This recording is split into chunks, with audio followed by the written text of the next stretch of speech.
The Montreal Expos were a Canadian professional baseball team based in Montreal, Quebec. The Expos were the first Major League Baseball franchise located outside the United States. They played in the National League East Division from 1969 until 2004. Following the 2004 season, the franchise relocated to Washington, D.C., and became the Washington Nationals. Immediately after the minor league AAA Montreal Royals folded in 1960, political leaders in Montreal sought an MLB franchise, and when the National League evaluated expansion candidates for the 1969 season, it awarded a team to Montreal. Named after the Expo 67 World's Fair, the Expos originally played at Jerry Park Stadium before moving to Olympic Stadium in 1977. The Expos failed to post a winning record in any of their first 10 seasons. The team won its only division title in the strike-shortened 1981 season, but lost the 1981 National League Championship Series to the Los Angeles Dodgers. The team was sold in 1991 by its majority founding owner, Charles Bronfman, to a consortium headed by Claude Brochu. Philippe Lou was promoted to the team's field manager in '92, becoming MLB's first Dominican-born manager. He led the team to 4 winning seasons, including '94, where the Expos had the best record in baseball before a player's strike ended the season. Lou became the Expos leader in games managed at 1,409. The aftermath of the '94 strike initiated a downward spiral as the Expos chose to sell off their best players, and attendance and interest in the team declined. Following a failed attempt to disband the Expos, Major League Baseball purchased the team prior to the 2002 season after the club failed to secure funding for a new ballpark. In their final 2 seasons, the team played 22 home games each year at Hiram Bithorn Stadium in San Juan, Puerto Rico. On September 29, 2004, MLB announced the franchise would relocate to Washington, D.C. for the 2005 season, and the Expos played their final home game in Montreal. The Expos posted an all-time record of 2,753 wins, 2,943 losses and 4 ties during their 36 years in Montreal. Vladimir Guerrero led the franchise in both home runs and batting average, and Steve Rogers in wins and strikeouts. 3 pitchers threw 4 no-hitters. Bill Stoneman twice, Charlie Lee, and Dennis Martinez, who pitched the 13th official perfect game in Major League Baseball history. The Expos retired 4 numbers in Montreal, and 9 former members have been elected to the National Baseball Hall of Fame, with Gary Carter, Andre Dawson and Tim Raines, plaques depicting them with Expos caps. Professional baseball in Montreal dates back to 1890 when teams briefly played in the International Association. A second attempt at hosting a pro team failed in 1895. The Montreal Royals of the Eastern League were subsequently founded in 1897 and played 20 seasons. The Royals were revived in 1928 and were purchased by the Brooklyn Dodgers in 1939 to serve as one of their AAA affiliates. Under Dodgers management, the Royals won 7 International League championships and 3 Junior World Series titles between 1941 and 1958. In 1946, Jackie Robinson joined the Royals and led the team to a Junior World Series title in advance of his breaking baseball's color barrier 1 year later. By the late 1950s, the Royals' championship years were past, and faced with declining attendance, the team was sold and relocated following the 1960 season as the Dodgers reduced the number of teams they maintained at the AAA level. Almost immediately upon the Royals' demise, Montreal Mayor Jean Rapeau and City Executive Committee Chairman Jerry Snyder began their campaign for a Major League Baseball team. The city, which had previously been considered a leading candidate to acquire the St. Louis Browns if the team had relocated in 1933, was too late to submit its candidacy for a team as part of the National League's 1962 expansion but presented its bid to the league's owners at the winter meetings in 1967. Aiding Montreal's bid was the fact that Walter Omley, who owned the Dodgers and formerly oversaw the Montreal Royals, was the chairman of the NL's expansion committee. On May 27, 1968, National League President Warren Giles announced the league would add expansion teams in San Diego and Montreal at a cost of $10 million. With the franchise secured, Snyder built an ownership group of 6 partners led by financier Jean-Louis Elvesque and seagramer Charles Bronfman. Elvesque was originally tapped as chairman and the public face of the ownership group since he was a francophone.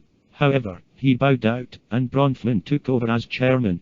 The new group was faced with the immediate problem of finding a suitable facility in which to play for at least 2 years. Drapeau had promised the NL that a domed stadium thought to be a must due to Montreal's cold weather in April, October and sometimes September would be built by 1971. However, Snyder's successor as executive committee chairman, Lucien Saulnier, told Bronfman that Drapeau could not make such a guarantee on his own authority. As 1968 dragged on without movement from the city on the facility, Bronfman and his group threatened to walk away. While they had more than enough money between them to pay the first installment of the expansion fee, they wanted assurances that a park would be built before proceeding any further with the effort. The Loria Stadium, which hosted the Royals, was rejected even as a temporary facility. It could not be expanded beyond its 20,000-seat capacity because it was in a residential area. The Autostade, home of the Canadian Football League's Montreal Expos, was ruled out due to the prohibitive cost of expanding it and adding a dome, as well as doubts that the city even had the right to make the needed renovations to the federally owned facility. By August 1968, the NL owners had grown increasingly concerned about the unresolved stadium question, putting the franchise's future in doubt. There were rumors of awarding the franchise to Buffalo, New York instead, whose War Memorial Stadium was ready to host a team. League President Warren Giles was reassured of Montreal's viability when shown a 33,000-seat community field in the centrally located Jerry Park that Drapeau proposed expanding to 30,000 seats as a temporary home for the Expos, at a cost of over $1 million. Several options for a team name were considered. Royals was a popular option with fans in honor of the minor league Royals, but the name had already been taken by the Kansas City Royals. Other names considered included Voyageurs and Nationals. The team settled on Expos, a name with the same spelling in French and English, in recognition of the recently concluded Expo 67 World's Fair. Less than a year after the city was awarded a team, the Expos took to the field to begin the 1969 season. With Gene Much as their inaugural manager, the Expos made their debut on April 8, 1969. An 11-10 victory over the New York Mets at Shea Stadium. The team played its first home game and the first Major League game outside the United States on April 14. It was an 8-7 victory over the St. Louis Cardinals before 29,000 fans at Jerry Park Stadium. 3 days later, on April 17, in just the team's 9th game played in their history up to that point, Bill Stoneman pitched the first no-hitter in Expos history with a 7-0 victory over the Philadelphia Phillies.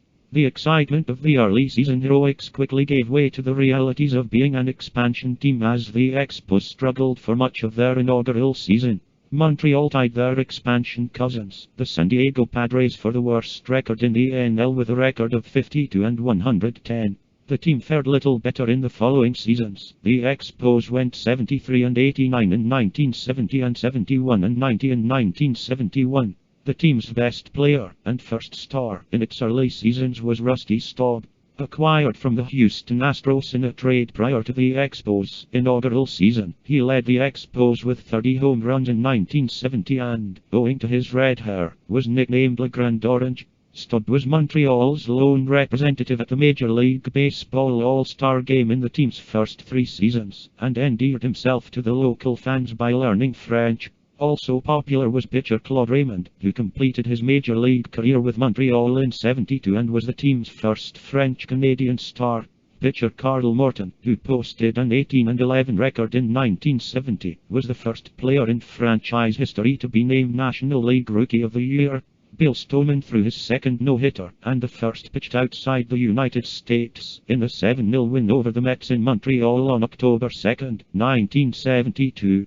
The team failed to post a winning season in its first 10 years and finished 5th or 6th in the 6-team NL East 8 times. Attendance declined as the initial excitement of having a team wore off. It recovered briefly in '73 as the Expos mounted an unsuccessful charge at the NL East pennant, before declining sharply in '74 and beyond.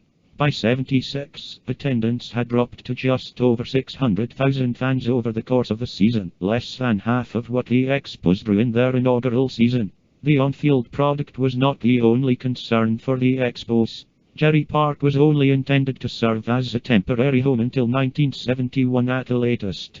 Even allowing for this, it left much to be desired as a baseball venue. The grandstands were completely exposed to the elements, forcing the Expos to postpone a number of early season games. Additionally, the sun set directly in the face of first baseman, forcing delays. Due to numerous delays and cost overruns with its intended replacement, Olympic Stadium, the Expos were forced to stay in Gerry until 1976. The team's future was also placed in doubt following an angry speech by Bronfman in which he threatened to relocate his family and the Seagram Company outside Quebec if the separatist party Québécois won a majority government in the 76 Quebec election. The party Québécois did win the election, however. Bronfman and the Expos remained in Quebec. For the 1977 season, the Expos moved into their new ballpark, Olympic Stadium, 6 years later than originally scheduled. For a time in the 76 and 77 off-season, however, it appeared that the Expos would have to play at least the early part of the season at Gerry Park due to delays in securing a lease for Olympic Stadium. The team broke off negotiations not long after the PQ's landslide victory in the 76 provincial election. Negotiations dragged out through the winter, leading the Expos to begin selling 1977 season tickets under the assumption they would have to play at Gerry. However, an agreement was finally reached in early 77. A total of 57,000 fans attended Montreal's opening day 7-2 loss to Philadelphia. The new facility was a significant upgrade, although weather-related issues created by Montreal's harsh climate persisted until the stadium's roof was installed in 1987. Over the years, the stadium became notorious for its poor playing conditions. Players were frequently at risk for injury due to thin padding on the outfield fences, as well as the original artificial turf that remained in place for over 2 decades. Ultimately, the park became viewed as a white elephant. On the field, the Expos continued to fare poorly. The team won 75 games in 1977, and 76 games in 1978. Though the losing seasons mounted, the Expos built a solid core of players, led by Gary Carter, who went on to become one of baseball's best hitting catchers, pitcher Steve Rogers and outfielders Andre Dawson and Tim Raines. They supplemented their young roster with veteran acquisitions such as future Hall of Famer Tony Perez, and in 77, the Expos also hired Dick Williams as the team's manager. Williams had developed a reputation for nurturing young talent. He had managed a young Boston Red Sox team to the American League pennant in 1967 and the Oakland Athletics to back-to-back World Series titles in 72 and 73. In 79, Montreal had its first winning season in franchise history. In mid-July, the Expos led the NL East by 6.5 games, before finishing second to the Pittsburgh Pirates by 2 games with a 95 and 65 record. The fans responded. Montreal drew 2 million fans for the first time in franchise history, and it was the first of 5 consecutive seasons that the team was in the top 4 of National League attendance. Though they won 5 fewer games in 1980, the Expos finished merely 1 game behind the Philadelphia Phillies for the division lead. In both seasons, the Expos were in the hunt for the division title into the last weekend of the season before losing to the Ultimate World Series champion. In 1981, Charlie Lee pitched the 3rd no-hitter in franchise history. He defeated the San Francisco Giants on May 10, 1981. The Expos were in 3rd place in the NL East with a 30-25 record when the season was halted for 2 months by a players' strike. By the time the strike ended, 713 games had been lost and could not possibly be made up. Major League Baseball chose to adopt a split-season schedule, which gave the Expos a fresh start in the second half of the season. With the team languishing near the 500 mark in post-strike play, the club fired Williams and replaced him with scouting director Jim Fanning. The team continued to struggle, though, and had a 19-19 record with 15 games left to play. Montreal won 11 of the remaining games and finished in 1st place, a half game ahead of the Pittsburgh Pirates, thereby qualifying for the franchise's first postseason berth. Terry Francona caught the final out a fly ball hit by Dave Kingman to seal a 5-4 victory over the New York Mets in the clinching game. In the 1981 National League Division Series, the Expos faced the first-half winners, the defending world champion Phillies. Montreal won the first two games, at Olympic Stadium, by identical 3-1 scores before dropping the following two games in Philadelphia. In the deciding fifth game, Montreal's Steve Rogers faced Steve Carlton in the pitchers' duel. Rogers pitched a complete game shutout as Montreal advanced to the 81 National League Championship Series with a 3-0 win. Facing the Los Angeles Dodgers, Montreal split the first two games of the best-of-5 series in Los Angeles before returning home for the final three games. Montreal won Game 3, but failed in their first attempt to close out the series by losing Game 4 and set up a deciding fifth game. The deciding game, postponed by a day due to rain, was played October 19, 1981, in near-freezing temperatures. The game was tied at 1 entering the ninth inning when Fanning opted to have his top starter, Steve Rogers, come out of the bullpen to pitch. Rogers retired the first two batters before facing Rick Mundy. What followed was the defining moment in Expos history. On a 3-1 count, Rogers hung a sinking fastball that Mundy hit over the center field fence for the game-winning and series-clinching home run. The moment, and game, became known to Expos fans as Blue Monday. The dramatic loss was a bitter defeat for a franchise who by that time had been adopted as Canada's most popular baseball team. By the end of the 79 season, the Expos had earned a reputation for having one of the strongest player development systems in baseball. The team had stockpiled young talent throughout its roster, including 4 starting pitchers below the age of 23, and was hailed as the team of the 80s. When Montreal hosted the 82 Major League Baseball All-Star Game on July 18, 1982, Expos fans voted 4 of their own into the starting lineup: Carter, Dawson, Raines and Rogers, while Al Oliver was named as a reserve. It was only the second time since '69 the host team had 4 starters. The National League claimed a 4-1 victory in front of 59,000 fans in the first All-Star game held outside the United States. Rogers was the winning pitcher. Baseball historian and author Jonah Kerry argued in his book Up and Away that no one at the stadium could know it then, but baseball in Montreal peaked that night at the Big O. The Expos were widely predicted to win the NL East in '82. Sports Illustrated, Baseball Digest and The Sporting News were among the publications that favored Montreal. However, the team disappointed. Montreal finished third in the division with 86 wins. The Expos replaced Fanning with Bill Verdon in '83, and under their new manager, led the division in mid-July. However, the team faded down the stretch and finished with an 82-80 record. The Expos won more games between 79 and 83 than any other team in the NL East, but had only one postseason appearance to show for it. Hoping to turn the team's fortunes around, the Expos signed 42-year-old veteran Pete Rose, who was second all-time in base hits to Ty Cobb, to a 1-year contract in 1984. Rose reached a career milestone in Montreal's home opener by recording the 40th USA and DTH hit of his career in the victory over Philadelphia on April 13. Though players and management had praised the acquisition of Rose and predicted he would help the team win the division, he was ineffective for Montreal. Rose batted only .259 and failed to hit a home run in 95 games before he was traded back to his original team, Cincinnati, and Montreal finished with a losing record on the season.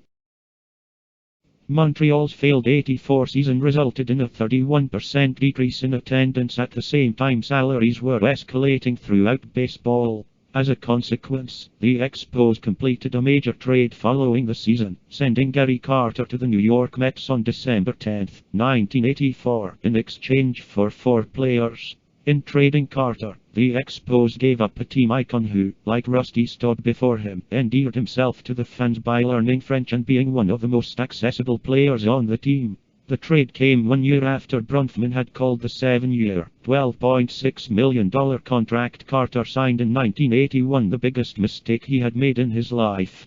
The economics of Major League Baseball also resulted in the departure of Andre Dawson following the '86 season. Throughout that off-season, MLB owners colluded at the behest of Commissioner Peter Ueberroth to drive salaries for free agents down. Dawson, who should have been one of the most valuable free agents on the market that year, discovered that not only was there little interest in signing him, but that the Expos were publicly commenting about his knee problems in an effort to further drive interest down.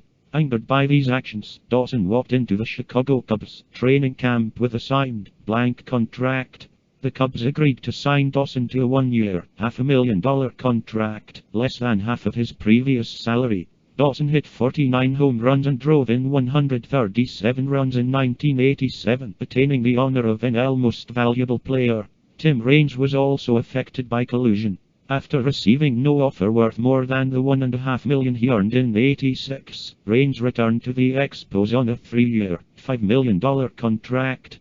He had one of the best seasons of his career in '87, leading the NL with 123 runs, stealing 50 bases, batting .330 and hitting 18 home runs. He was also named the most valuable player of the '87 Major League Baseball All-Star Game, as he drove the game's only 2 runs with a triple in the 13th inning.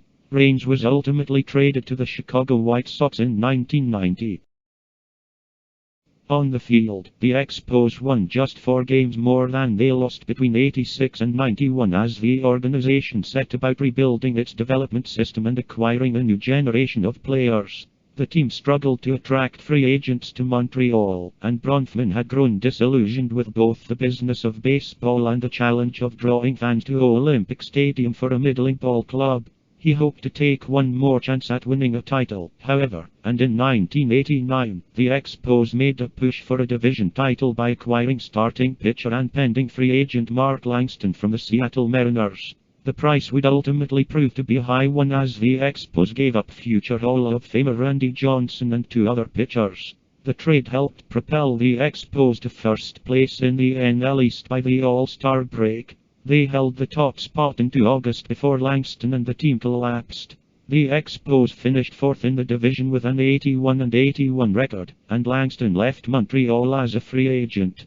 Bronfman grew increasingly uneasy about the reckless spending of his fellow team owners, increased strife with the players, and overall direction of MLB. According to then-team president Claude Brochu, the team's late-season decline in '89 proved too much for Bronfman, who asked him to seek a buyer for the team. Bronfman hoped to sell the team for around $50 million, but both he and Brochu found it impossible to find a local businessman willing to take primary ownership of the team. Groups from American cities were interested, however. One group offered to buy the club for $135 million and relocate it to Miami. However, Bronfman viewed a relocation as a last resort. Robert E. Rich Jr. offered to buy the club for $100 million and relocate it to Buffalo at their recently built pilot field, but received the same response. Instead, Brochu opted to lead the group himself. The city and the province agreed to fund $33 million of the $100 million sales price Bronfman had settled on, after which he and partner Jacques Nard convinced 11 other Canadian businesses and businessmen such as Bell Canada, Desjardins Group, the Gene. With a new ownership group in place, the Expos traded Tim Raines to the Chicago White Sox in the 5-player deal. General manager David Dombrowski fired manager Buck Rogers, who had managed the team since '85, after the team started the '91 season with a 20-29 record, replacing him with Tom Runnels. Mark Gardner pitched 9 no-hit innings in a July 26, 1991 game before losing in the 10th inning to the Los Angeles Dodgers. 2 days later, also in Los Angeles, Dennis Martinez achieved a rare feat, throwing the 13th official perfect game in Major League Baseball history. Dave Van Horn's iconic call of El Presidente, El Perfecto, following the final out became a hallmark of Expos lore. Martinez's catcher, Ron Hassey, also caught Len Barker's perfect game 10 years earlier and remains the only player to catch 2 perfect games in MLB history. The euphoria of the pitching feats did not last, as the Expos were rendered homeless for the final month of the season after a 50-ton beam collapsed from Olympic Stadium structure and fell 9 meters onto a public concourse hours before a motocross event on September 13th.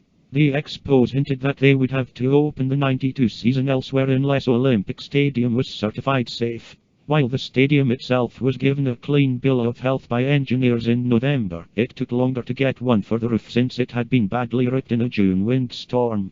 Ultimately, it was decided to keep the roof closed at all times. It had only been opened 88 times in a little more than 4 years. The Expos finished 1991 with a 71-90 record, 6th in the NL East, and drew fewer than 1 million fans for the first time since '76. However, the foundation of the Expos' future was establishing their places in MLB. Larry Walker, Marky Grissom and Delino DeShields had made their debuts the season prior, and the team acquired Moises Alou in a trade with Pittsburgh. Moises, Father Philippe, who had been a long-time employee of the Expos, was promoted to manager during the '92 season and became the first native of the Dominican Republic to manage a Major League Baseball team. In 1993, DeShields was sent to Los Angeles in exchange for Pedro Martinez. The deal was initially pilloried by the Montreal Gazette and other local publications as a move designed to save money rather than improve the ball club. Nonetheless, the Expos improved on the field. They won 87 games in 1992, 94 games in 1993 and finished second in the NL East both seasons. The Expos were recognized as having a strong team entering the '94 season, but their hopes of winning the division were significantly impacted by realignment, as the three-time defending West Division champion Atlanta Braves were shifted to the East. Atlanta opened the season with 13 wins in 14 games, and quickly opened up an 8.5-game lead on Montreal. By late June, the Expos had moved to 2.5 games back when they hosted the Braves. Montreal won 2 out of 3 games in the series, including a late-game victory in the opener over future Hall of Fame pitcher Greg Maddux that the players viewed as the turning point of their season. Montreal then embarked on a West Coast road trip in which they won the final 5 games and entered the All-Star break in first place. The Expos pulled away from the Braves after the break. Between July 18th and August 11th, Montreal won 20 games and lost only 3. For the second time in team history, 5 players were named All-Stars: Moises Alou, Wilker Darrow, Darren Fletcher, Marky Grissom and Ken Hill. An offense led by Marky Grissom, Moises Alou, Larry Walker and Wilker Darrow scored more than 5 runs per game. With a record of 74-40, on pace for a 106-win season as the pitching staff with Butch Henry, Ken Hill, Jeff Facero and a young Pedro Martinez put up the National League's best ERA. The Expos had the best record in baseball on the morning of August 12th, when MLB's players went on strike. The season began without a collective bargaining agreement as MLB's owners could not agree on how to share revenue between teams. Many teams were unwilling to agree to revenue sharing unless a salary cap was put in place, something which the Major League Baseball Players Association adamantly opposed. Unable to come to an agreement, the owners attempted to unilaterally force their system into effect, prompting the players to walk out. Most of the players believed they would be back on the field by Labor Day at the latest. On September 14th, following a month of fruitless negotiations, the remainder of the season was cancelled. The franchise would never reach the playoffs as the Expos again. From Broku's perspective, a salary cap was not a major concern for the Expos as they could not afford to spend the maximum value of any negotiated cap. But when the strike ended 8 months later, by the order of United States Federal Judge Sonia Sotomayor, the failure to implement strong revenue sharing was a major blow to the Expos. The team had already built a reputation as a penny-pinching organization with the second lowest payroll in MLB in 1994. Following the strike, the team initiated a fire sale of players. Ken Hill, John Wetteland and Marky Grissom were traded while Larry Walker was allowed to leave as a free agent. Moises Alou, Pedro Martinez and Mel Rojas would eventually follow. In his book, My Turn at Bat, Broku argued that a fire sale was the only viable option, since his partners in the ownership group were not interested in financing the team's losses. Broku estimated that had he tried to keep the '94 team together, the Expos would have lost $25 million in '95, which would have pushed the franchise to the edge of bankruptcy. He claimed that he would have certainly kept Hill, Wetteland, Grissom and Walker had the partners been willing to put up the money necessary to keep them in Montreal. When Broku told General Manager Kevin Malone that Hill, Wetteland, Grissom and Walker all had to go, Malone tried to persuade Broku to keep at least one of them. It was to no avail. Broku told Malone that they all had to be off the roster by the deadline for salary arbitration, even though this made it all but impossible to get any leverage in possible deals. As a result, the Expos got almost nothing in return. The strike and ensuing fire sale left fans in Montreal livid. The Expos finished last in the NL East in '95, and average game attendance fell by nearly 26%, from 24,000 to 18,000.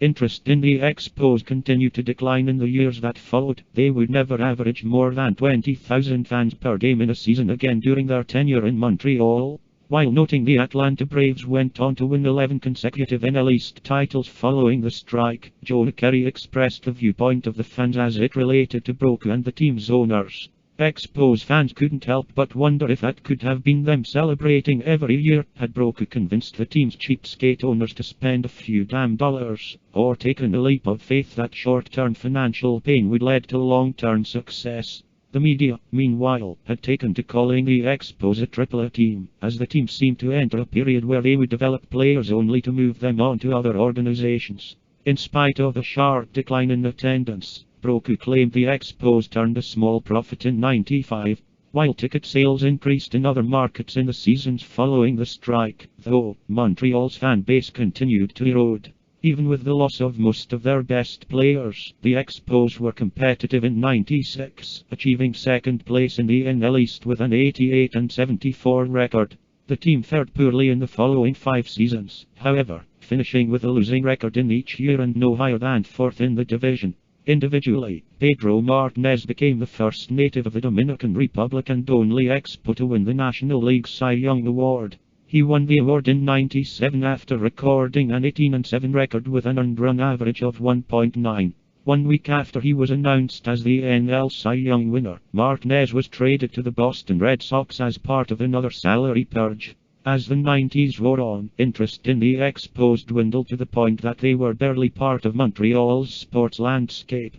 Lou recalled in the latter part of the decade, an old friend of his who owned a team in the Dominican Republic came to Montreal for a visit and couldn't find any downtown store that sold Expos caps, nor did he see anyone wearing an Expos cap during his week-long stay in the city. When he took a taxi to a game at Olympic Stadium, the driver couldn't find the entrance, and there were no signs anywhere touting games. According to Lou's friend, with such lackluster marketing, it was no surprise that the Expos couldn't attract any fans. Kerry later wrote that the Expos would not have been in this position had a better financed champion, with the resources and the patience to shepherd the team through the '90s bought the team. Broku attempted to convince his partners that the only long-term solution to keep the Expos in Montreal was to replace Olympic Stadium. In addition to being poorly located far from population centers, restaurants, and bars, fans perceived it as cavernous and unsafe. Additionally, free agents were letting it be known they were not willing to play for the Expos because of Olympic Stadium's poor playing conditions. A proposed 35,000-seat downtown facility, to be called Labatt Park, was announced in '97 with a budgeted cost of $250 million and an anticipated opening date of 2001. It would have been a retro classic park with a facade reminiscent of historic Bonaventure Station. According to a Montreal Gazette editorial supporting the new park, Broku's threat to move the team unless Olympic Stadium was replaced was simple logic. Broku sought $150 million in funding from the provincial government, but Premier Lucien Bouchard refused, saying he could not authorize public funding for a stadium when the province was being forced to close hospitals and had still not paid the Olympic Stadium debt. Many members of the consortium instead favored selling the team. Hoping to pressure a sale, some members began to feed anonymous tips to the French press to make internal discord between Broku and his partners public. Attendance continued to fall, decreasing by 39% in 1998 to an average of 11,000 spectators per game. It was the first of 5 consecutive seasons in which Montreal drew fewer than 1 million fans. One of the few bright spots of this time was the blossoming of Vladimir Guerrero into a star. He made 4 consecutive All-Star games from '99 to 2002, each time as the Expos' sole representative. Guerrero would eventually be elected to the National Baseball Hall of Fame in 2018. By 1999, the partners publicly began to question Broku's fitness to lead the organization, and he was criticized by the media. Broku was also accused of having a secret deal with MLB Commissioner Bob Selig to relocate the Expos to Washington, the charges he denied in a spring press conference held to answer the accusations of his partners. Broku's rebuttals fell on deaf ears as fans sided with the consortium's smear campaign against Broku. He was ultimately replaced as managing general partner by American art dealer Jeffrey Loria, who was initially hailed as the franchise's savior. Loria had originally bid for the team in '91, but Broku and Emnard had balked at his demand for controlling interest. When Loria took control, he let it be known that Broku's low-budget approach, or as he called it, business as usual, was over. He promised to rebuild the Expos with a winning attitude and winning players, in an effort to bring the team back to where it had been only 6 years earlier. To that end, he drafted a new partnership agreement that gave him the right to call for cash investments in exchange for team equity, an option that had been unavailable to Broku. Most of the minority partners, though, continued to treat their participation as a public relations gesture and remained uninterested in investing additional money. When Loria issued a cash call in May 2000, the only other partners to increase their contributions were Kuchu, Loblaw, and Stephen Brunfman.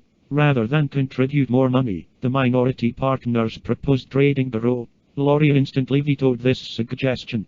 As Loria increased his own financial contribution over the next 2 years, most of the other partners failed to do likewise, which resulted in Loria raising his share in the franchise to 92%. Speaking in retrospect, one of the minority partners, Mark Rautenberg, said that he was both fooled and used by Loria, and called him a carpetbagger. The team payroll for 2000 increased to $33 million, nearly double the $18 million from the previous season. However, Loria's options for rebuilding the team were somewhat limited. He discovered that he needed to improve the team immediately in order to win back the fans' trust, rather than relying on long-term improvements via the draft. Even with the team's renewed willingness to spend more on talent, most elite players were reluctant to play in Montreal, given the franchise's uncertain future and Olympic Stadium's poor playing conditions. As a result, most of the increased payroll came from the signings of free agent pitchers Graeme Lloyd and Hideki Irabu, as well as a three-way trade with the Rangers and Blue Jays that brought Rangers first baseman Lee Stevens to Montreal. These moves failed to translate into on-field success. Lloyd missed the entire season due to arthroscopic surgery. Irabu posted a 7.22 ERA, and Stevens only batted .265. The Expos lost 95 games. Interest in the team continued to decline, as both fans and businesses were unwilling to lend their support to a non-competitive team. Loria continued to pursue the construction of a new ballpark. He sought support from Major League Baseball, the Quebec government, and architectural firm HOK Sport for a cheaper and redesigned version of Labatt Park that eschewed the retro classic concept in favor of a more modern design with curved contours and glass. HOK and MLB both thought Loria's proposed design was structurally unsound. More seriously, although Loria had been led to believe that Emnard had convinced the provincial government to contribute funding, in reality no agreement had been reached. To bolster the team's finances, Loria tried to renegotiate the Expos' broadcasting deals, which were far less valuable than that of any other team. He broke off negotiations with the Sports Network, the largest English-language cable sports network in Canada, when it only offered the Expos $5,000 per game. Even allowing for the Expos' greatly reduced home territory compared to that of the Blue Jays, TSN's offer was still a pittance compared to the $200,000 it paid the Blue Jays at the time. Loria had similar issues with prospective radio partners. The only interested parties would only air Expos games as part of a brokerage agreement in which the team paid for the airtime. The Alouettes and Canadiens had similar arrangements, which was considered highly unusual for the time. Although the team continued its French radio coverage on the Telemedia network, whose flagship, CKAC, had carried the Expos since 1973, the Expos were unable to reach an agreement for English radio broadcasts. This resulted in the end of the Expos' long-time run on CIQC, which had been the Expos' English radio outlet for all but 4 years of their existence. No television coverage was available in either language. This left English-speaking fans relying on internet audio casts. Local fans accused Loria and his stepson, David Sampson, of sabotage. In truth, though, according to longtime Montreal sportscaster Mitch Melnick, there was no Anglophone radio for the 2000 season because nobody wanted to pay for it. Years later, Sampson said that he had initially hoped that if the Expos got off to a hot start, local broadcasters would initiate new negotiations, but further discussions never materialized. Dave Van Horn, the team's English-language play-by-play announcer since the team's inception, left at the season's end to work for the Florida Marlins.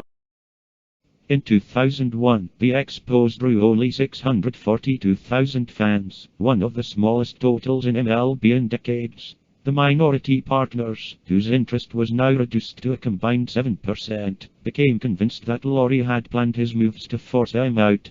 When pleas to Selig and MLB officials fell on deaf ears, the group became convinced that Selig and Loria had conspired to force the Expos out of Montreal. At the same time, MLB took steps to vote on contraction of the leagues, with the Expos and the Minnesota Twins slated for elimination. On November 6, 2001, MLB's owners voted 28-2 in favor of contraction, with only the Expos and Twins opposed. Initial plans called for the Expos and Twins to play a lame duck season in 2002 before their franchises were revoked. Both teams were saved following a legal challenge filed in Minnesota that forced MLB to honor the Twins' lease with the Metrodome, as well as challenges by the MLBPA, as MLB was unable to find another candidate team to abolish. The immediate threat for the Expos diminished, as MLB needed to keep an even number of teams to maintain its schedule. Shortly afterward, Loria sold the Expos to MLB and used the money he received from a sale to purchase the Florida Marlins from John Henry, who had recently purchased the Boston Red Sox. As a result of the transaction, Loria turned a significant profit on his initial $16 million investment. MLB bought the Expos from him for $120 million and gave him a $38 million interest-free loan to complete the purchase of the Marlins. Following the sale, Loria took virtually everything of value with him to Miami, including the Expos, computers and scouting reports. His departure also marked the final end of the proposed Labatt Park, though any realistic chance of the park being built ended when the Bouchard government repeated its previous refusal to commit any public money to the project. MLB formed Expos Baseball LP, a partnership of the other 29 clubs, to operate the team. It appointed former Anaheim Angels president Tony Tavares as team president to oversee business operations and oversee a future move of the team, and Mets assistant general manager Omar Minaya as vice president, general manager and operating head of the franchise. MLB's chief disciplinarian Frank Robinson was appointed as the team's manager. Minaya, the first Latino general manager in baseball history, inherited a difficult situation. He was hired only 72 hours before the start of spring training, and there were only 6 other employees in baseball operations. Most of the others had either followed Loria to the Marlins or taken jobs with other clubs. As the Expos began what many assumed at the time to be their final season in 2002, the mood in the Olympic Stadium for the home opener victory over the Marlins was ugly. Montreal's home opener drew 34,000 fans, many of which came not only to say goodbye to the franchise, but also to express their disgust and anger at Loria. Loria's minority partners, who had gone from collectively owning 76% of the Expos to less than 7% of the Marlins, filed a racketeer-influenced and corrupt Organizations Act lawsuit against Major League Baseball, Selig and Loria. The partners contended that Loria and the Commissioner's office had conspired to deprive them of their shares by issuing cash calls, and thus deliberately undermine the franchise's future in Montreal. The partners were ultimately unsuccessful in their suit, as it was dismissed in 2005 after an arbitration panel rejected their claims. On the field, the 2002 Expos exceeded expectations and were in playoff contention for much of the season. As they were owned by the other teams, including their direct competitors, the Expos did not have any flexibility to increase their payroll for a last-ditch postseason drive.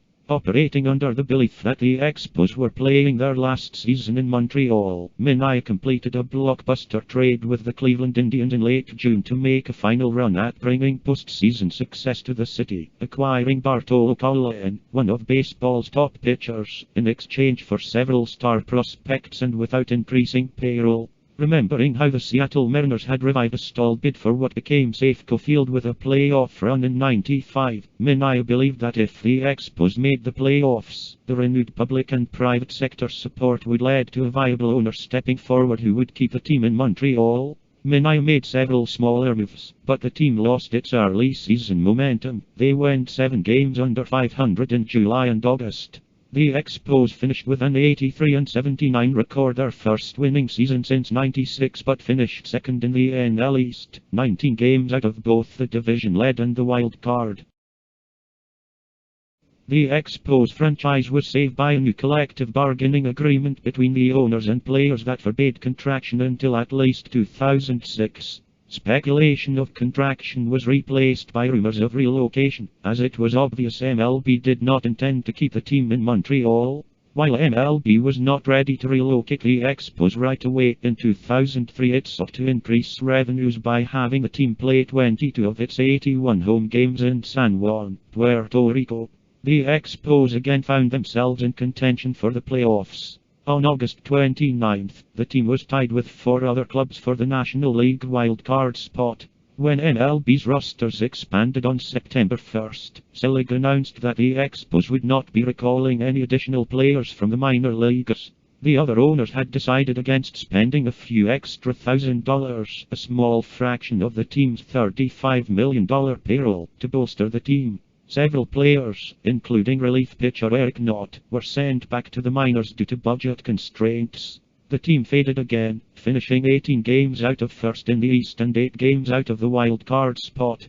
Later, Minaya said that the denial of the September call-ups was a message to the players, and a momentum killer. Kerry later wrote that MLB's refusal to authorize the September call-ups eroded what goodwill the Expos still had among the Montreal fanbase. After the season, Garo was lost to free agency, while staff ace Javier Vizquez was traded to the Yankees. The final season of the Montreal Expos came in 2004, and was again split between Montreal and San Juan. The team never recovered from an April win-loss record of 5-19, and finished the season with a 67-95 record. On September 29, 2004, Major League Baseball announced that the franchise would relocate to Washington, D.C. for the 2005 season. That same night, the team played its final game in Montreal, a loss before 31,000 fans. The team then played its final games as the Expos on the road, ending on October 3 against the New York Mets, the team they had faced in the franchise's inaugural game in 1969. In the Expos' last ever game, the New York Mets defeated Montreal at Shea Stadium. Jamie Carroll scored the last Expos run, and NDCH Vez became the final Expos batter in history when he grounded out in the top of the 9th to end the game. The team ended their 36-year run with an all-time record of 2,753 wins, 2,943 losses and 4 ties. The last active former Montreal Expos player in the major leagues was Bartolo Colon, who played what is likely his last game with the Texas Rangers in 2018. Colon played half a season with the Expos in 2002. The Washington Nationals occasionally wear Expos throwback uniforms. The Nationals won the 2019 World Series, the franchise's first title in its 51 seasons, under manager Dave Martinez, who had played with the Expos from '88 to '91.